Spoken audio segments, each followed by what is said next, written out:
S ವೀಕ್ಷಕರೇ, ಕರ್ನಾಟಕದ ಹವಾಮಾನ, ತಾಪಮಾನ, ಮಳೆ, ಚಂಡಮಾರುತ ಹಾಗೆಯೇ ಇನ್ನೂ ಅನೇಕ ಮಾಹಿತಿಗಳನ್ನು ನೀಡುವಂತಹ ಏಕೈಕ ಹಿರಿಯ ವಿಜ್ಞಾನಿ ನಮ್ಮ ಜೊತೆ ಇದ್ದಾರೆ.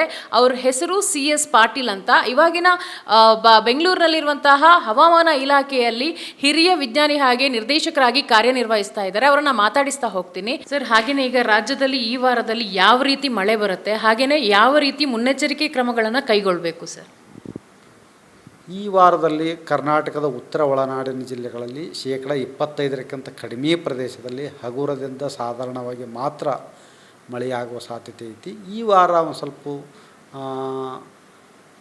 ಈ ಮನ್ಸೂನ್ ದುರ್ಬಲ ಇರ್ತೈತಿ ಮತ್ತು ಕರ್ನಾಟಕದ ದಕ್ಷಿಣ ಒಳನಾಡಿನ ಜಿಲ್ಲೆಗಳಲ್ಲಿ ಕೂಡ 50% ಕಡಿಮೆ ಪ್ರದೇಶದಲ್ಲಿ ಕೆಲವು ಕಡೆ ಹಗುರದಿಂದ ಸಾಧಾರಣವಾಗಿ ಮಾತ್ರ ಮಳೆಯಾಗುವ ಸಾಧ್ಯತೆಗಳಾದವು. ಮುಂದಿನ ಒಂದು ವಾರದವರೆಗೆ ಅಂದ್ರೆ ವಾಡಿಕೆಗಿಂತ ಮಳೆಯ ಪ್ರಮಾಣ ಕಡಿಮೆ ಆಗುವ ಕಡಿಮೆ ಇರ್ತೈತಿ. ಅಂದ್ರೆ ಜುಲೈ ತಿಂಗಳಲ್ಲಿ ಜಾಸ್ತಿ ಮಳೆ ಆಗಬೇಕಾಗಿತ್ತು, ಆದರೆ ಅಷ್ಟೊಂದು ಆಗಿಲ್ಲ. ಆದ್ದರಿಂದ ಕರ್ನಾಟಕ ರಾಜ್ಯಾದ್ಯಂತ ಮಳೆಯ ಪ್ರಮಾಣ 30% ಕೊರತೆ ಇದೆ. ವಾಯುಭಾರ ಕುಸಿತ ಅಥವಾ ಚಂಡಮಾರುತದ ಏನಾದರೂ ಲಕ್ಷಣಗಳಿದೆಯಾ? ಈಗೇನು ಯಾವುದೇ ಲಕ್ಷಣಗಳಿಲ್ಲ. ಇನ್ನೂ ಒಂದು ವಾರ, ಆಗಸ್ಟ್ ಮೊದಲನೇ ವಾರದಲ್ಲಿ ಮತ್ತೆ ಮಳೆ ಒಂದು ಸ್ವಲ್ಪ ಪುನಃ ಉತ್ತಮವಾಗಿ ಆಗ್ಬೋದು. ಕರಾವಳಿ ಭಾಗಗಳಂದರೆ ತುಂಬ ಡೇಂಜರಸ್, ಮಳೆ ಬಂದರೆ ತುಂಬ ಸಮಸ್ಯೆಗಳಾಗತ್ತೆ ಅಂತ ಹೇಳಿದ್ರಿ. ಹಾಗೆಯೇ ಮೀನುಗಾರರು ಸಮುದ್ರಕ್ಕೆ ಇಳಿಬಹುದಾ? ಯಾವ ರೀತಿ ಮುನ್ನೆಚ್ಚರಿಕೆ ಕ್ರಮಗಳನ್ನು ಕೈಗೊಳ್ಳಬೇಕು, ಯಾವ ಸಮಯದಲ್ಲಿ ಅಂತ? ಸಮುದ್ರದಲ್ಲಿ ಏನು ಅಷ್ಟೊಂದು ಅಲೆಗಳ ತೀವ್ರತೆ ಅಷ್ಟೊಂದಿಲ್ಲ. ಈ ವಾರದಲ್ಲಿ ಅಷ್ಟೊಂದು ಮುನ್ನೆಚ್ಚರಿಕೆಗಳಿಲ್ಲ ಅಂತ ನಾ ಹೇಳ್ಬೋದು. ಸರ್, ಇತ್ತೀಚಿನ ಹವಾಮಾನಕ್ಕೆ ಅಂದರೆ ಅನುಗುಣವಾಗಿ ರೈತರು ಯಾವ ರೀತಿ ಮುನ್ನೆಚ್ಚರಿಕೆ ಕ್ರಮಗಳನ್ನು ಕೈಗೊಳ್ಳಬೇಕು ಸರ್? ಮಳೆಯಿಂದಾಗಿ ಅಥವಾ ಮಳೆ ಬಾರದೇನೋ ರೈತರು ತುಂಬ ಕಂಗಾಲಾಗಿದ್ದಾರೆ. ಸೊ ಯಾವ ರೀತಿ ಅವರು ಮುನ್ನೆಚ್ಚರಿಕೆ ಕ್ರಮಗಳನ್ನು ಕೈಗೊಳ್ಳಬೇಕು ಸರ್?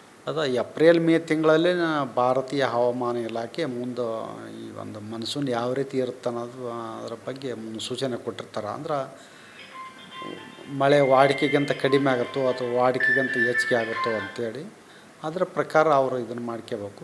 ಎರಡನೇದಾಗಿ ಎಲ್ಲ ತಮ್ಮ ಹೊಲಗಳಲ್ಲಿ ಬಂದ ನೀರನ್ನು ತಮ್ಮ ಹೊಲದಲ್ಲೇ ಇಂಗಿಸಿಕೊಳ್ಳಲಿಕ್ಕೆ ಕೃಷಿ ಹೊಂಡಗಳನ್ನು ತಕ್ಕೊಳ್ಬೇಕು ಮತ್ತು ಸಾವಯವ ಕೃಷಿ ಮಾಡಿದರೂ ಅದು ಒಳ್ಳೆಯದು. ಯಾಕಂದ್ರೆ ಈ ಸಾವಯವ ಗೊಬ್ಬರದಿಂದ ಮಣ್ಣು ಜಾಸ್ತಿ ನೀರನ್ನು ಹಿಡಿದಿಟ್ಕೊಳ್ತೈತಿ.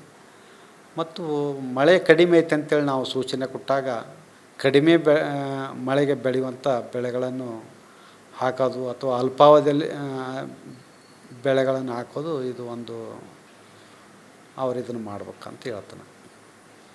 ಸರ್, ಈಗ ಕೊನೆಯದಾಗಿ ಬೆಂಗಳೂರಿನ ಜನರಿಗೆ ಹವಾಮಾನ ಇಲಾಖೆಯಿಂದ ಯಾವ ಮಾಹಿತಿಯನ್ನು ಕೊಡೋದಕ್ಕೆ ಇಷ್ಟಪಡ್ತೀರಾ ಸರ್? ಅದೇ ಬೆಂಗಳೂರಿನಲ್ಲಿ ಮುಂದಿನ ಒಂದು ವಾರದವರೆಗೆ ಅಷ್ಟೊಂದು ಮಳೆ ಇಲ್ಲ ಮತ್ತು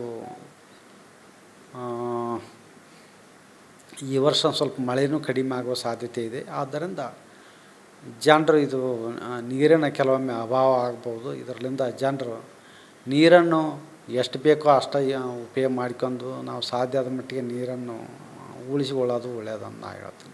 ಎಸ್ ವೀಕ್ಷಕರೇ, ನೋಡಿದ್ರಲ್ಲ, ಹವಾಮಾನ ಇಲಾಖೆಯ ಹಿರಿಯ ವಿಜ್ಞಾನಿ ಹಾಗೂ ನಿರ್ದೇಶಕರಾಗಿರುವಂತಹ CS ಪಾಟೀಲ್ ಅವರು ಹವಾಮಾನದ ಬಗ್ಗೆ ಏನು ಹೇಳಿದರು ಅಂತ ಮುಂದಿನ ಸಂಚಿಕೆಯಲ್ಲಿ ಮತ್ತೆ ಸಿಗ್ತೀನಿ. ಅಲ್ಲಿವರೆಗೆ ನೋಡ್ತಾ ಇರಿ focus TV. Camera person Lokesh ಜೊತೆ ನಾನು ಜಯಶ್ರೀ.